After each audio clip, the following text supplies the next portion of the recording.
da nevtralnost se sliši lepo, ampak nevtralnost je strašno draga reč, ne? Zaradi tega, ker nevtralnost pomeni imeti lastno vojsko, pomeni imeti lastni sistem naborništva, ki ga pri nas približno 20 let nimamo več. Tako da vse to, čemur smo zdaj priča, je spominja, danes sem poln primer, ne, spominja na unga, veste, ko gre v vodo, pa gre pa tokle se potopi, pa pride pa iz vode, pa pravi, a si videl, koliko sem se potopil, ne. Ja, nič se nisi potopil, ne.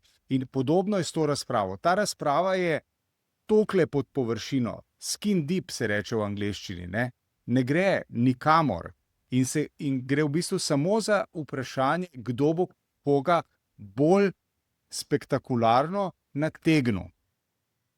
In od politike lahko oziroma moramo pričakovati več. Jaz bi na tem mestu samo... Dobimo pa tole, čemu smo priča. Neka brezvezna razprava. Ker so Veljažen pred par tedni opravila pogovor na to temo z profesorjem, z doktorjem Erikom Kopačem.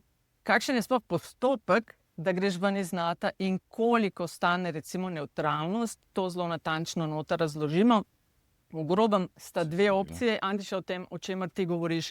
Eno opcija, kakršno imamo primer recimo Kostarike, ki se je Kostarika, ne Aljaž, ki nima svoje vojske, ampak sporazum z ZDA, torej če nas kdo prca, ste vi tisti, ki nas branite, ali nevtralnost, ki je, tako kot si povzel Antiša, dražja in pomeni obvezno naborništvo. Torej, v vojsko za 1, 2, 3 leta. Obvezno. Pričemer,